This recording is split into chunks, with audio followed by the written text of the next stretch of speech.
Good morning, ladies and gentlemen. I'm very happy that I can interrupt your discussion in this first appearance. So I'm waiting for cameras to turn on until you focus on us. We have had nice weekend. So the camera is on, we can officially begin. I would like to thank the sound master that they didn't ruin the event. So good morning, ladies and gentlemen. I would like to welcome you here at Hotel Saffron for the first year of this beautiful conference on behalf of iCARI. I would also like to welcome online participants who will also join us. You will get to know, you will get a lot of interesting information, and I think many of the information will be new, even though everything is related together. Everything is a consequence of some action. Everything can be deducted and analyzed. So today's international conference will be about more climate resilient cities 2025. So we have 2 days ahead of us at this room or in the stream, and we will listen to our speakers who have something to say, who will maybe ruin some myths, who will give us information that we wouldn't know otherwise. We will get some new data, speculations. We will speak about a lot of things, possible and impossible, and at the end make our own opinion to create or find a way, or as I say to people I cooperate with, I will tell you 1,000+1 reasons, but find one solution to solve the situation. So once again, good morning, and I would like to welcome our interpreters who will have a very nice job with me again, because the space of my speech is very quick and they will have to do their best to interpret. And those of you who have the headsets, who do not speak Slovak, please keep those headsets in this room when you have the coffee break or lunch break. So do not leave the room with the headsets, because then they disappear. You know how it works. So I will also make a lot of Slovak and Czech jokes, so please keep the headsets here. Another important piece of information at today's conference. Also, last year we had great experts from all over the world, from United States, perfect architects. We had Belgians, Italians, Greeks, and so on and so on. We had wonderful speakers who gave us some ideas from outside, and we have learned a lot from them. And this year it will be interesting as well. We will have people from Netherlands, and they will tell us very shocking things. We have here our friends from the Czech Republic. I'm looking forward to Mr. Pavelka, who is not just a wine producer but also a great speaker. And also his presentation was postponed. And I'm also looking forward to our presenters. In the very beginning we have a big change. We will have a nice municipal discussion with our honorable guests that I'm going to welcome, and they will speak about how they implement and how they perform and execute solutions regarding climate changes. And I believe that it will be a very fruitful discussion with a lot of information, and it will bring you a lot of real information, not just a political speech, because that's useless for everybody. But I believe this discussion will bring us a lot of news. So please the master of the screen, give us the slide. We wouldn't be here without the support of our friends and partners, and this year 2025 is related to the Association of Slovak Municipalities. The head of the association is here, Mr. Jozef Božík. We have another partner, VUB Bank, and Strabag as well, the construction company, textile house, second-hand brand, Alter real estate, real estate. In the bag you received, you will have there a very interesting thing. I also received that. Surprise. There is a journal made of stone. I don't know how it works. I'm not really an expert in this, but I will definitely have a look how you can create paper from the stone and create a journal, and also never-ending pencil. And when I was young, I was told that there is no perpetuum mobile. And so, but this pencil is never-ending, and I see that our guest already has the journal in their hands. So I'm happy that you already discovered that. Do you like this journal? It's beautiful, isn't it? I knew it. It's made of stone, actually. It's like my heart of stone. So, and this pencil that you have, this never-ending pencil, this is made of coal, but I don't know what kind. It's like sea. I don't know what kind of coal. So if you want to be a diamond, you have to be under pressure, because they used to be coal, and today they are like a diamond, cut and very shiny. So we thanked our partners that you can see behind me, and let's start with our hosts. Those are people that I wouldn't say that they don't like to be presented, but when they meet the president and vice president, it's a great opportunity for discussion, and I would like to welcome both of them. So Branko Ciklinka and Mr. Branjo Rapan. So those are our hosts. So the floor is yours. Hello everybody, ladies and gentlemen, honorable guests, representatives of towns and municipalities, all of you who found time and space to meet here, those of you as well who are online. We have a perfect result, 120 people who decided that they don't need to leave their offices and they can still join. This innovative conference belongs to the better ones, and I hope that it will remain so, and it offers this opportunity how to participate, and those of you who participated and who will also have the archive available, so you can see our previous presentations as well. Branjo, you can start. I was a bit shocked because the host was a bit out of scenario, so welcome everybody here at More Climate Resilient Cities 2025. We have been here for the fourth times, and we try to be very precise when it comes to data and facts, and we want you to take something from here. We have up to 150 people who applied, and I hope they will all arrive. Probably the morning traffic jams are the reasons why they're not here yet.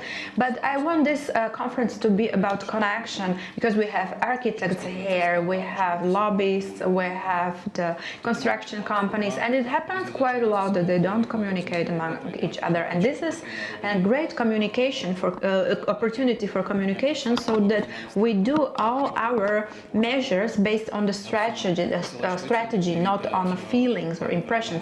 I would like to also welcome Mrs. Vranova and Filova from the Slovak Chamber of Architects. They didn't expect this because this was not agreed in advance. So architects are a very important element in this entire chain, because they're in the beginning of it. They create the visions, they create the cities, and therefore I am very happy that we will have some more architects here that we call to support this interconnection. So thank you for coming. Enjoy the conference. In the evening we have the traditional wine tasting, and also the competition. and who will stay here can participate. So I wish you a beautiful day and evening as well. Thank you very much. This was everything from Branjo and Janko. Thank you, gentlemen. I'm very happy that Mr. President added that emphasized that this will be about the agenda. When we have the coffee break, please, we have 20 minutes, so there are not so many of us, so please be precise at coffee breaks, because you know, if we are late, those people who are online, they will be nervous that we are wasting their time. Sorry, I forgot we have interpreters. So first block will be very special and will be different, because we are going to speak to people who are at their positions, who have been in their positions for many years, and I have known them for many years in person. We have personal and family relationships. So I would like to welcome here at these chairs, except for the last one that will be mine. So I would like to welcome Joško Božík, the President of Association of Towns and Municipalities of Slovakia, and Mayor of Partizanske. Please take your seat. So, as I said, you are also Mayor of Partizanske. Partizanske belongs to you, has belonged to you for many years.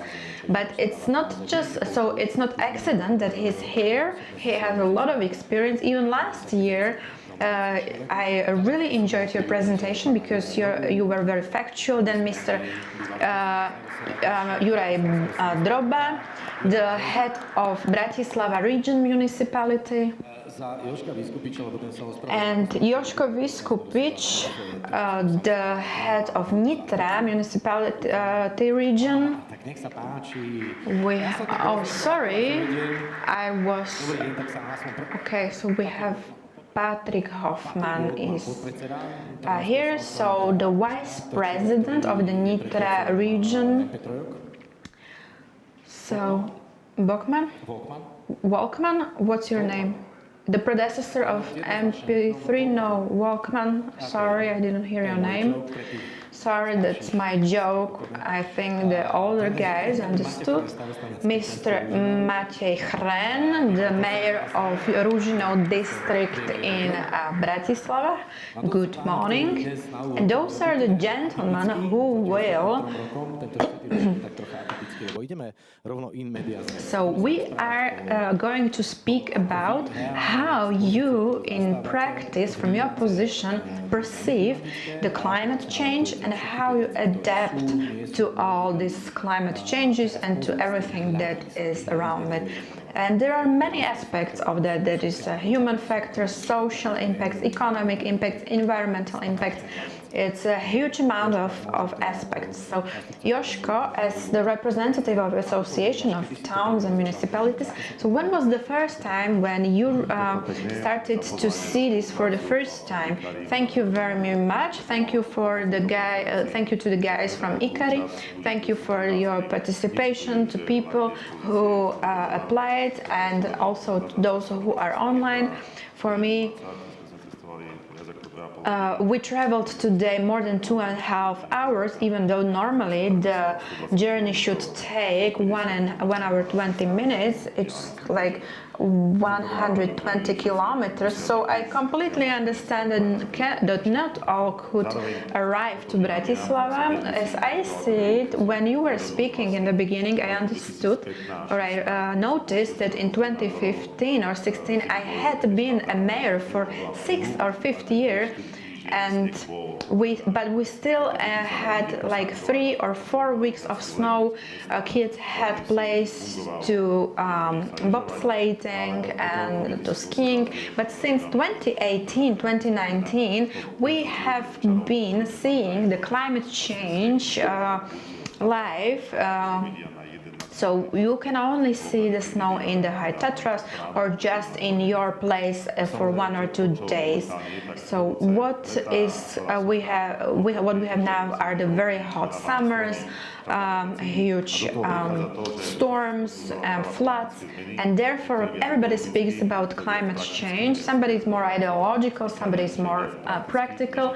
In iCARI, guys are more practical, and I want to emphasize that for municipalities, it is more complicated, especially for Bratislava, because there is more concrete, but we in Partizanske have more green, and we have to approach all of these aspects such as Green Deal and so on, and this is very important. For example, in our town we have been the first one who are preparing the huge concept with the EU, and we are transferring to low heat and low carbon economy. So we are transforming the Upper Nitra region where we want to save money, and we are creating a perfect model which should be a model situation for entire Slovakia. So yes, somebody can speak about that, but somebody also needs to do this actually in the practice.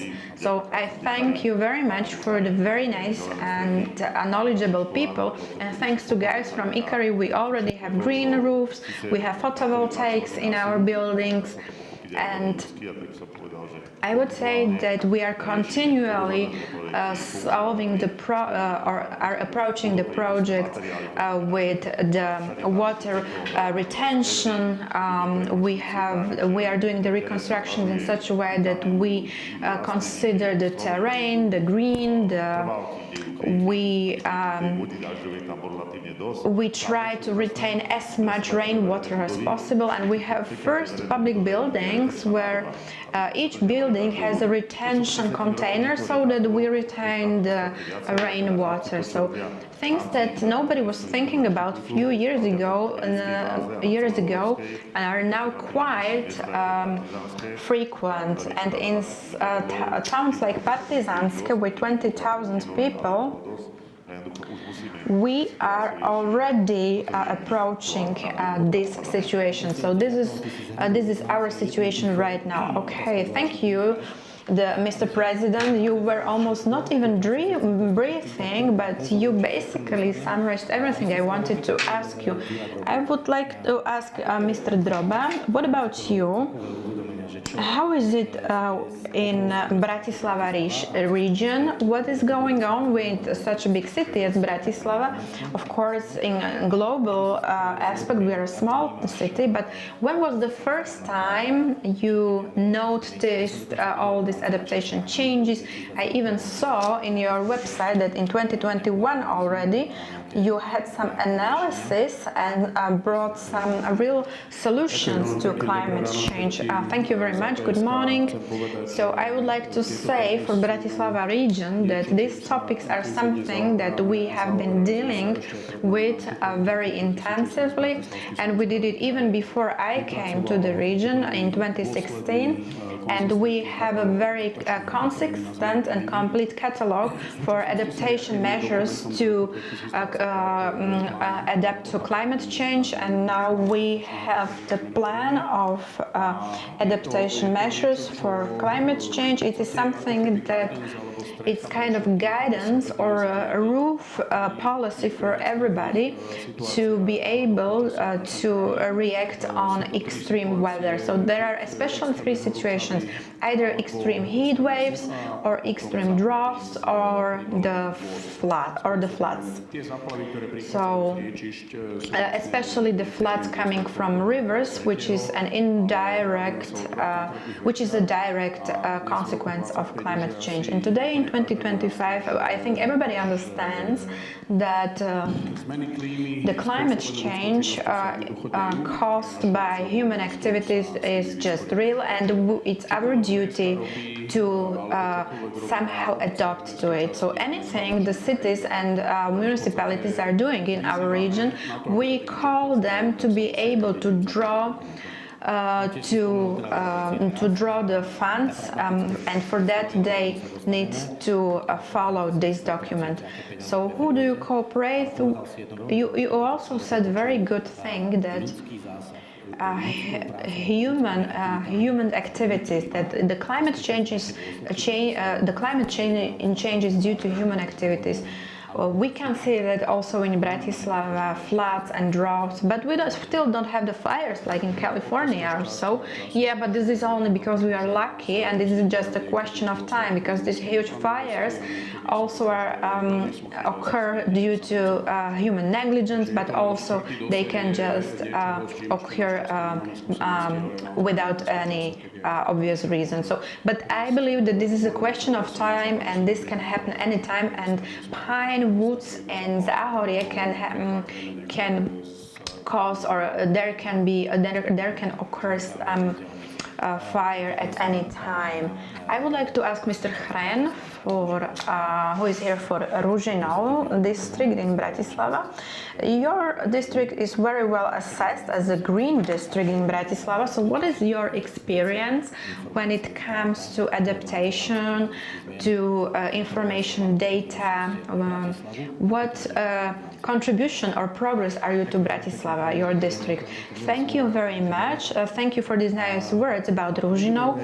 Ružinov, when we don't count Bratislava and Košice, is basically the second biggest city in Slovakia after Petržalka in Bratislava. So if you also see the heat map of Bratislava, it is one of the hottest places in the city, especially in the parts which are more concrete, like around the airport and so on. However, our blocks of apartments are quite green, and even Fidel Castro was walking through Ružinov and was admiring the green streets. Climate change is something that we see or we feel in our lives every day. Torrential rains. I think once in 4 years we always have this funny photos as people are on the boats in Ružinov, because we have torrential rains. Within 15 minutes you have like 40 centimeters of rain. We are planting trees already in autumn, because if it's planted in spring it doesn't survive. We buy these trees more expensive. We have to take better care of them. We invest into energy saving technologies from European funds. We are starting our IT strategic investments. Those are investments that we enjoy a lot because they save our money. Also, we save energy, and it is one of the possibilities how the municipalities can reconstruct or renovate their old buildings, because we have a lot of them, and we have reconstructed all our schools. We are currently working on our kindergartens, and we are having some big projects right now at the houses in Trnavka. Also, our office should be quite soon new buildings like in Stockholm. Also, playgrounds. We are doing water retention measures, green roofs at all reconstructions. What is, however, the most important are the zones. I think Barbara Lukáčová said it very well once, that the strategy of heating in our cities either means that we buy AC for everybody in their homes, or we create zones in our cities that would be cooler, where people can go to cool down. And this is, I think, one of the most important milestones in our projects, that in Štrkovec we are creating, for example, or we are reconstructing the playground to make it a cool zone there. Also inside around the apartment blocks, we are creating zones where people can cool down with a lot of green, a lot of trees, and where we also save money, because if you want to imagine in what figures we work each year, Ružino pays €500,000 to a hydro company for the water running from our pavements. And I mean, this is, if we could retain this water in Ružino, we would basically save €500,000.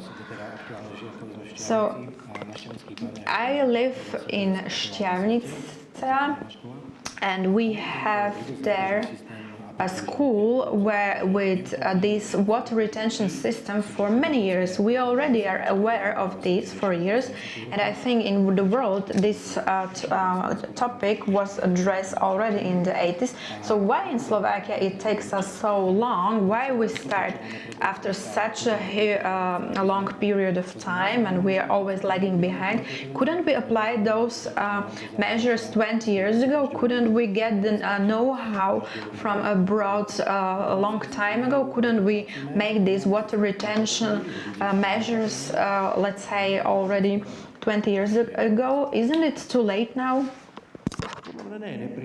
I don't think it's an unpleasant question, but the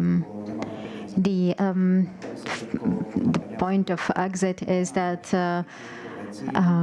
we did all these things started to be done when we got the resources, or we were waiting for energy certificate of the constructions and the buildings, and all the projects started to be implemented or executed this year, because it lasted for so many years to firstly create the projects and to get the money from the European Union, and 80% of all the European funds must be used for green and sustainable solutions and not on other things.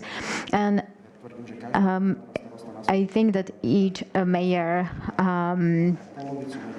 of the city is a magician, because they have half of the money that Czech mayors have, and since and even or despite these things we can live, and I'm not even talking about, for example, Vienna or other European cities.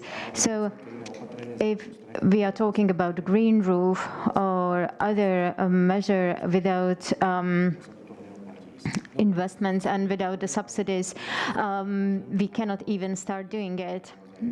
I saw it done for almost for nothing. So let's not talk about us needing like lots of or huge amounts of money.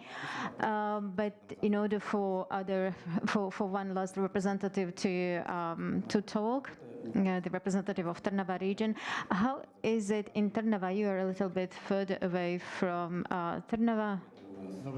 How are things with you in that region? Good morning. And as Mr. Božič said, I'm from Hlohovec originally, and I only thought that Hlohovec is the only place that has problems with transportation, but actually, and I'm happy that you can deal with like climate, but you can also deal with transportation nodes. Complain on higher places. Yeah, we do that, but we are unsuccessful. So getting back to Trnava region, we in 2022 we adopted the carbon neutral plan, and we want to save the CO2, and we should get to 40% till 2030. Are you successful? Yes, we are getting there. There are multiple goals, and what is most interesting are the impact of the heating insulation of the buildings, the green and blue adaptations that we implement continually and gradually. First of all, on our buildings, but the document is binding also for towns and municipalities. So whenever they are getting building permission, they need to implement the strategies. So who is creating the strategies? A person at your office that studied environmental studies or something else? We did it with an expert institution, and I don't remember which one. We outsourced it, and also our employees got engaged, because our employees deliver the data. Yeah, data are very important. and it wouldn't be done without them. And I'm also project manager or designer, and so I'm close to that topic also from this perspective, and I can assess where we are and in what phase the adaptation also keeps happening in Slovakia, and what is the attitude or approach of investors. And then the question to all of you: where do you get your data? Because you definitely have some practice. You've been in your positions for a long time. And how do you get, or how do you assess the change, what is happening? So where are you getting the data? Because it really costs something, especially if we outsource it, and people react very sensitively to the money invested in that. When it comes to buildings renewal, we need to talk with architects and the project designers. They also need to draw the money from somewhere, and they need to get the data from various channels. To your question, why did it last for so long? We weren't pressured because we really didn't feel the impact until 2016, and thanks God, for climate change, because we don't need to get much money into winter maintenance. So we can say, yeah, but this is a little bit comic side effect. There are bizarre situations that happen. I was talking to Martin. The difference is between the Czech and Slovak cities. As you said, that we do it on in a very lay manner. And at one press conference, we were talking about our progress in 10 years. In 2024, Czech cities, they got 13 billion of euro, and Slovak cities, including Bratislava, they got 2 billion and 200 million euro. They had it 6 times more, and the Bratislava has half of it, but the cities with under 50,000 inhabitants, we are getting even less, on the level of 1/3. So the share tax, which is 385 euro, we have altogether in 1,200 euro. If we weren't in the European Union tax code, we are there and we can get European Union subsidies. We are not able to do anything from blue and green measures. We wouldn't be able to proceed, and we are even getting lagging back. Currently, we are lagging back by 15 years, and after this consolidation, it will be 20, and I'm still optimistic. I think it will be 25.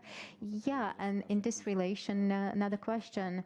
You say, my question was how the state helps you, but I would change it to how the state is preventing these measures. So when I was talking about the Czech cities, they have transportation infrastructure fund and many other funds. And we also want these funds. We want the fund from the government because the Czech government is subsidizing the cities. We have environmental fund, and we still don't know how it's gonna work because there is a new law and we are getting various opinions. So it's complicated, and you know what's great? That we haven't exited the European Union. That's great because so far we are in the European Union and we are there. And if we exited, it would be a really, really a huge problem. We couldn't stop the time and we would really go backwards. So what kind of system changes need to be done? Because I would ask where the money goes. So first of all, we need to strengthen the income line of our budget. And we ask for more freedom and competence of the cities when it comes to income tax, because we cannot do any measures if, for example, in some cities, we cannot even adjust the income tax for the people who rent lots of real estate in some cities. So that would increase the income of municipalities. Everybody talks about the lowest taxes from the property. And then the state and also municipalities don't have money. So yeah, and that's why the state keeps changing the VAT. And we say that municipalities should get more money, and we create 1.4%, but we are creating even more debt. So this is the situation that applies to Bratislava, to Partizanska, to Košice, and to Martin and other cities. So what I'm saying is that we always end up with money, but I need to repeat, and I'm telling my colleagues in Czech Republic, guys, if you were to live from the money that we have, you would do something really different. You would be surrounded by golden doorknobs and so on. In this case, I don't want to end up only the money issue. The data, and also guys from iCARI, they do great job. They are getting us lots of information, and the common project that we have in Brno, it's very unique, and the guys will talk about it because it's their data after the closure of the project will be of key importance, not only for Slovakia and Czech Republic, but also for other countries in V4, because it's not just ideological, it's practical, and it's very efficient. And the data will tell us which technologies are the most efficient, so that nobody can tell you and nobody can get you on skillful marketing. But their data also research the technologies that are not yet very well verified, so that we don't pay for the things that are not validated yet. So what I hear is data and ideology. I think that in Slovakia everything is politicized and seen through the lens of ideology and the data. If we have real data, and the data show that something is rotting in this country, what needs to be changed? Because we miss money, the money goes away. What are we doing? Public-private partnerships, funds, European Union. If we have data and the ideology prevents us implementing the projects, this is more a philosophical and political dimension.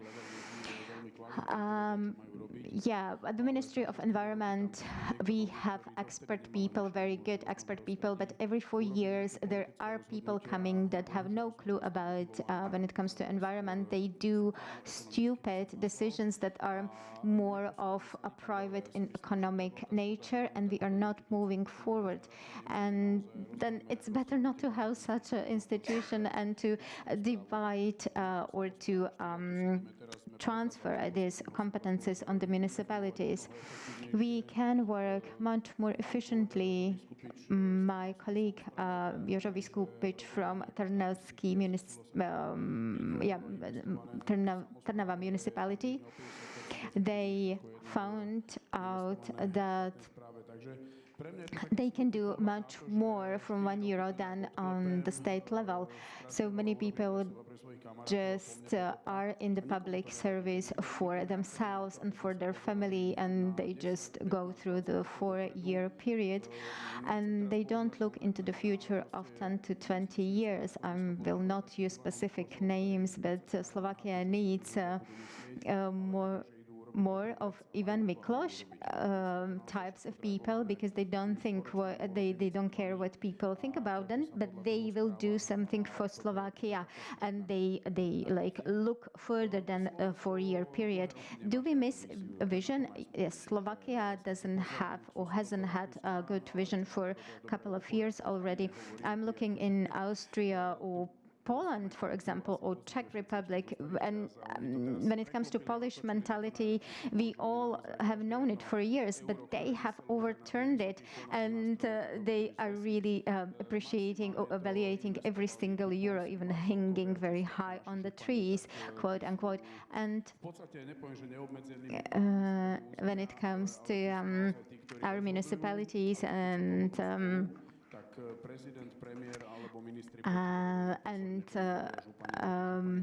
the district governors, they are having a decisive word in when it comes to highways, when it comes to blue and green transition. And Poland and Czech Republic, they do it very well. They, after having some issues, the Czech Republic said that actually it was in Poland they decided to do it differently. The same applies to employers in Austria, even though some of the biggest employee or companies, even though they collapse, their economy is built on something else, so it will not shatter the economy. And my colleague will definitely agree with me that these green measures, they have to also make sense economically, and then it's about this motivating system. So my question is how to convince the small city mayor to invest now into green measures, then later extinguish the problems from fires and floods. How are you going to convince them? I don't think that this is an issue, because everybody sees it already. In the recent seasons, everybody saw the the rainfalls, the floodings, and so on, and everybody can see it also on the energy bills, on utilities bills, and sometimes the investment is very high. For example, Winter Stadium of Zurilo, it's a stadium made of glass, and it's the only one. And when I talked to architects, they said that it should be the monument, which means that the energy bills are 5 times higher than with the regular one, and we hope to get some money for reconstruction. And at the same time, at the moment, we are assessing the data from photovoltaics and batteries that would guarantee the stable price of energy. And this is the investment that makes sense. And I would like to also react to one thing that has been voiced. I don't want to say that Slovakia doesn't have vision, but I also think that Slovakia doesn't have identity either. For example, Switzerland has like a knife and so on, and we have some like food things, like the cheese, the sheep cheese, but Slovakia has the identity of victim. This is quite typical of us when we are to define ourselves. And you can also notice it here in the panel. We are complaining. Yes, whenever we get into political area, we are complaining. But I would like to turn it upside down. Please allow me to turn it upside down. Yes, we are underfinanced. We have 3 times less money than Czech towns, even though we are in a very bad situation. Since Matovic, the government keeps taking the money away from us, but we still keep doing great projects. So, okay, let's praise, let's boast. What kind of projects are good? Look at Bratislava 7 years ago and how it looks today. I'm convinced that we live in a much more beautiful city that keeps changing visually, and it changes also. It comes closer to other capitals. Is anybody here who doesn't see it? And I don't see any hand raised, so that these things are done.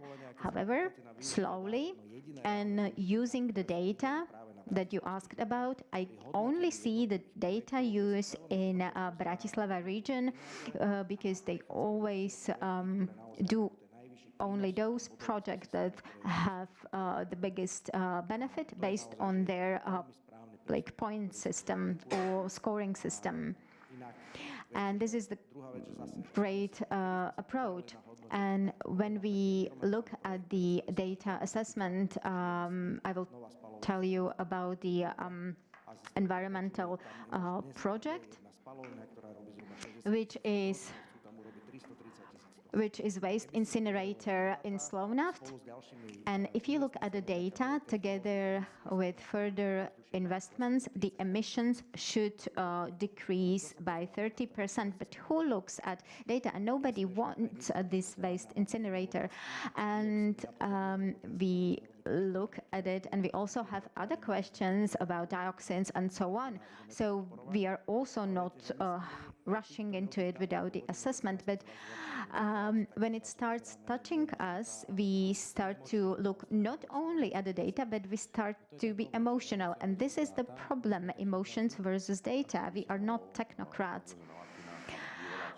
Yeah, we have many things to boast with. First of all, we managed to insist and to assert that the money goes to the municipality development, that we can agree on projects, and it really, we had a jump start. Many projects, the green and blue. We are Baťa city.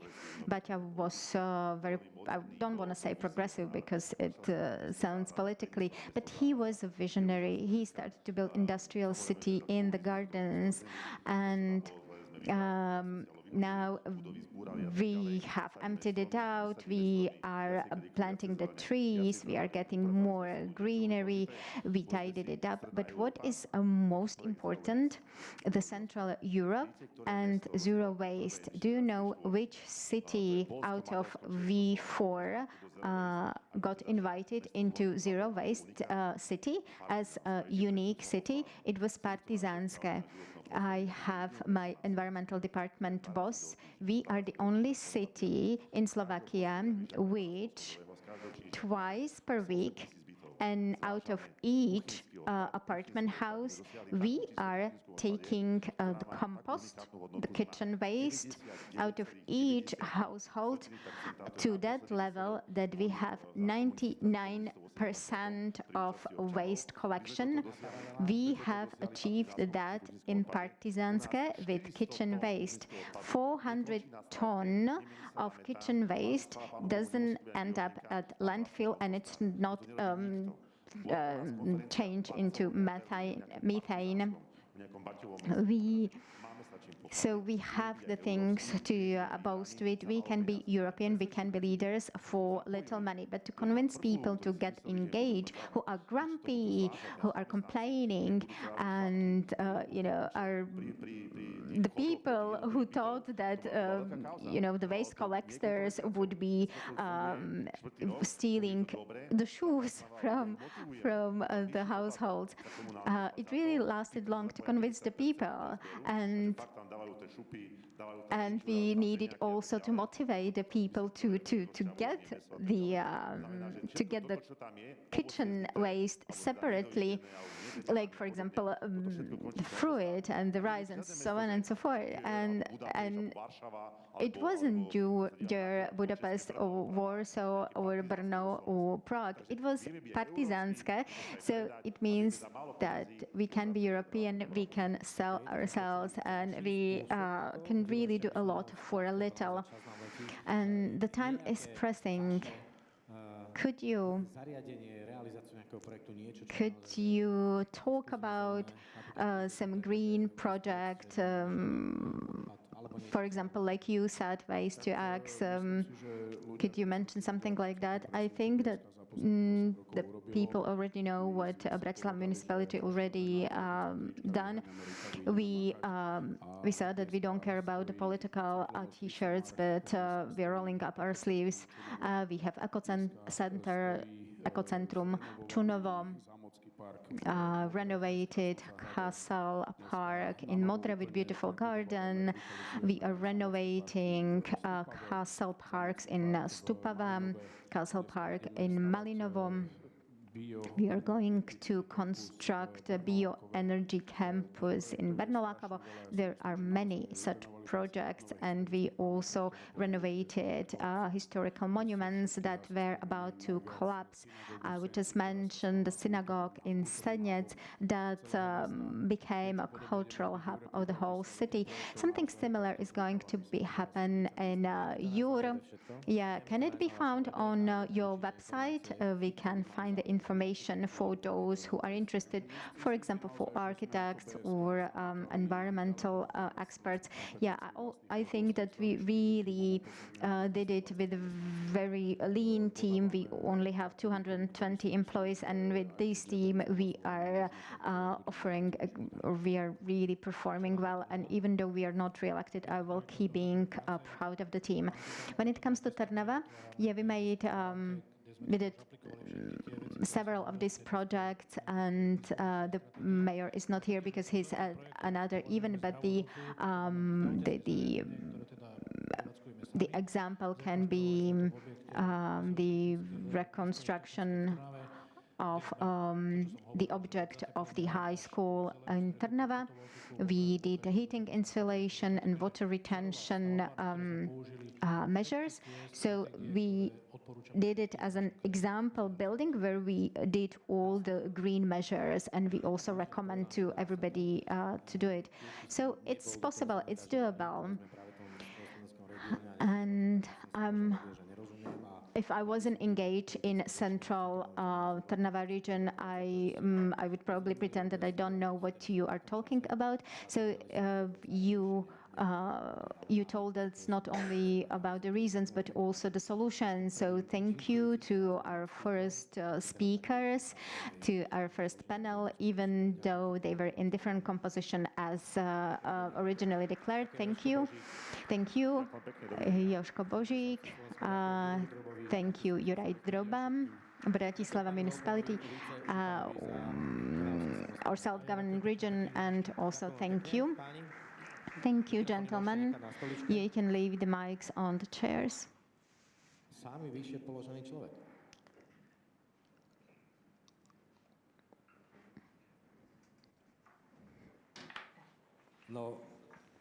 So we don't have just enough time. I couldn't imagine this as a podcast for 4 hours. And we would speak about real solutions, and I just want to focus on water retention facilities, because we are wasting millions and millions of liters of water that we have to pay for, that we use for washing and for flushing toilet. So, and therefore I'm very happy that there are towns and cities that can change this approach and can create a system of water retention and repeated use of this water. And I'm saying this as a layman. No, I'm not an architect, and I'm very happy that we already have some solutions, even though we are too late for 15 or 20 years, but at least eventually we are doing something. So today we have speakers all over Europe, from the Netherlands, from the Czech Republic, and now we have a guest from the Netherlands, a very interesting person, Mr. Leon Simons, who is a climate change researcher who cooperates with James Hansen, such an expert. I don't know whether you know him. He was one of the first one who notified out of the climate change in the 80s. Also worked for NASA, and he also worked for a lot of institutes, and he is also an executive director of a Dutch part of a Club of Rome, which is a club or associations which was created in the 70s and associates all kinds of entrepreneurs, researchers, scientists, and people who have something to say and who exchange